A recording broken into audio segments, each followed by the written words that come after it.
আসসালামু আলাইকুম। আমি ২৪-২৫ সেশনের শিক্ষার্থী। যা চট্টগ্রামের সংঘর্ষ যে সংঘর্ষটা হয়েছে সে মূল কেন্দ্র যে ভিকটিম সেটা আমি। মূল শুরু হয়েছিল মূল কাহিনী শুরু হয়েছিল আমার থেকে। আমি আমাকে নিয়ে যে কুৎসা রটনা ছড়ানো হচ্ছে সেটা ক্লিয়ার করতে আমি আজকে সবার সামনে স্টেটমেন্ট দিতে আসছি। আমি সত্যটা সবার সামনে তুলে ধরতে চাচ্ছি। ঘটনাটা শুরু হয় আমার বিল্ডিংয়ে 10:40 থেকে। 10:40 কিংবা 45 নাগাদ আমি বের হই। বের হওয়াতে আমি আমার যে বিল্ডিং সেখান থেকে 5 মিনিট দূরত্বের রাস্তা। আমি সেখানে একটা হোটেলে রাতের খাবার খেয়ে আসি খুব দ্রুত, কারণ যেহেতু গেটটা অফ করে দেবে 11টা সাড়ে 11টার মধ্যে আমাকে দারোয়ান জানিয়েছিল আগে। আমি তারপর খেয়ে এসে খুব দ্রুত আসি আমার বিল্ডিংয়ের এখানে। আমি যখন বিল্ডিং থেকে বের হই তখন দারোয়ান ছিল না, থাকলে হয়তো আমি তাকে বলে যেতে পারতাম। উনি ছিল না, তাই আমি কিছু না বলেই দ্রুত বেরিয়ে গিয়ে দ্রুত খাবার সেরে আসি আমার বিল্ডিংয়ে। বাট উনি তারপরে এসে দেখি উনি তখন বাজে 11:10 কিংবা 12। এসে আমি বিল্ডিংয়ে আমি নিচে গেটে অনেক ধাক্কাধাক্কি করি, বলি প্রথমে ভালোভাবে শান্তভাবে যে কেউ আঙ্কেল আমার দরজাটা খুলে দেন, আমি বাইরে আছি, আমার দরজাটা খুলে দিন, আমি ভিতরে ঢুকতে পারবো। উনি সজাগ থাকা অবস্থায়ও উনি আমাকে গেটটা খুলে দেননি। দেন আমি আমার দুজন রুমমেটকে ফোন করি, ওদেরকে বলি নিচে এসে যেন দাঁড়ান আমাকে বলে আমাকে গেটটা খুলে দেওয়ার জন্য, আমি বাইরে আটকা পড়েছি। দেন ওরা এসে দাঁড়ান মামাকে বলে, বাট উনি বলে যে উনি আমাকে ঢুকতে দেবে না, আমি যেন অন্য কোথাও চলে যাই। আমার রুমমেটটা তখন তাকে বলে যে একটা মেয়ে মানুষ আঙ্কেল, ও ফার্স্ট টাইম এই কাজটা করছে, হয়ে গেছে, এখন ওকে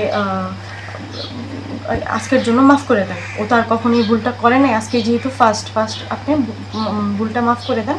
পরে উনি বলেন না, উনি আমাকে ঢুকতে দেবে না। তখন আমি বাইরে থেকে সব কথা শুনে, স্টিলের দরজা ছিল, আমি একটু বেশি জোরে জোরে ধাক্কাই, আওয়াজ জোরে শোনা গেছে, দারোয়ান সেটা শুনে ভয়ে আমার দরজাটা খুলে বাট আমাকে ভিতরে ঢুকতে দেন। আমাকে সে প্রথমে বলে আমি কেন আসছি, আমাকে তুই তুকারি করে যে তুই কেন আসছিস সেখানে, তুই চলে যা।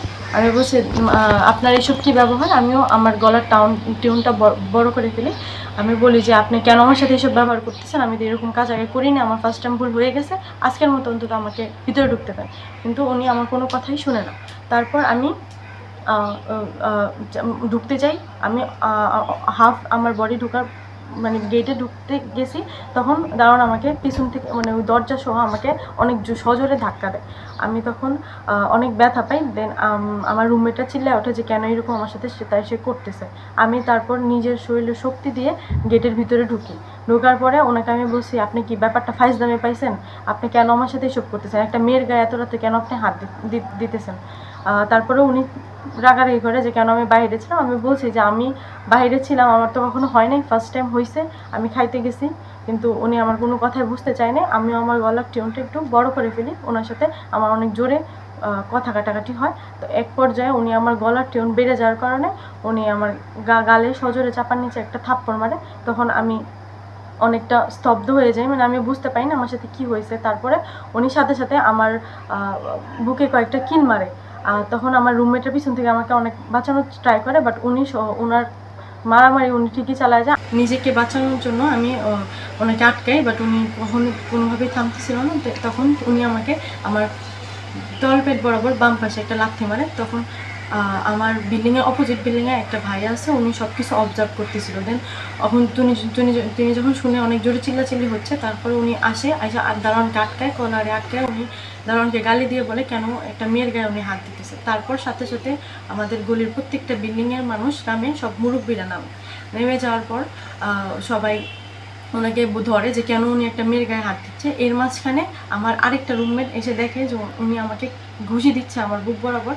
তো আমি তখন সেটা বুঝতে পারি না, আমাকে মারার পর আমি কিছুটা স্তব্ধ হয়ে যাই। আমি তখন ঘটনাটা অবজার্ভ করতে আমার একটু সময় লাগে। তারপর সব মুরব্বীরা এসে আমাকে বলে যে এরকম কি হয়েছে বা কি। আমি তখন হয়তো বা ঘটনাটা বলি, আমার রুমমেটরা সবাই বলে, আমার রুমমেটটা আমাকে বাঁচানোর ট্রাই করে, বাট উনি কন্টিনিউসলি ওনার মানে হাত চলতে থাকে। তো এইসব বলার পরে উনি বলতেছে যে না আমি কোনো মারামারি করি না, উনি একদম পুরো অস্বীকার করতেছে যে উনি মারামারি করে না। বাট ওই যে ভাইয়াটা দেখছে সব কিছু, উনি সব কিছু বলছে সবাইকে।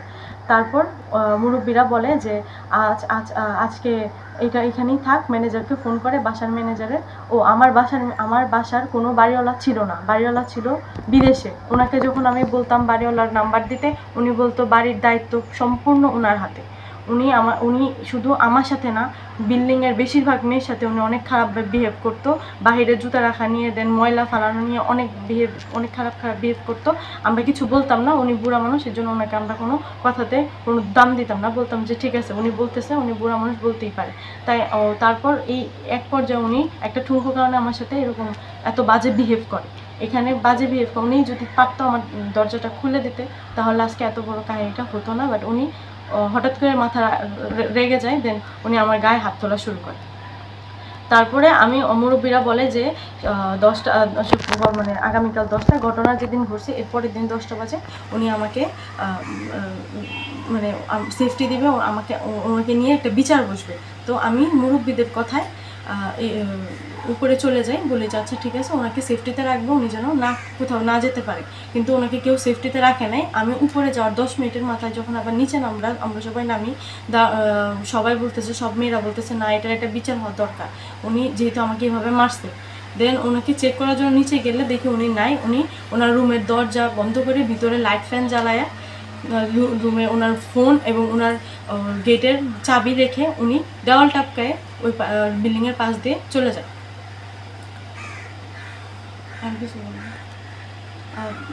দেওয়াল টপকানোর সময় আমাদের কিছু সিনিয়র ভাইদের কানে চলে যায় যে আমার গায়ে হাত তোলা হয়েছে। দেন আমার ওই 2 নং গেটের ওইখানে অনেক ভাইয়েরা আসার পরে ওনাকে ধরতে যায়।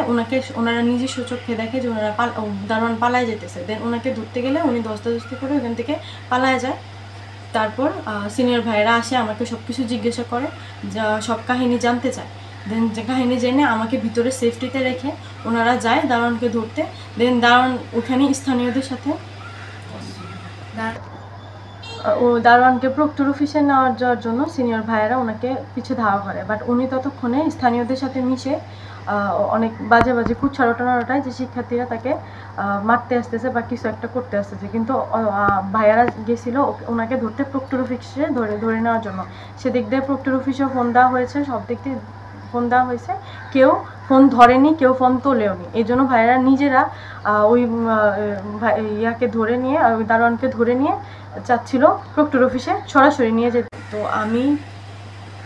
আমি আপনাদের সামনে পুরো সত্য ঘটনাটা তুলে ধরলাম।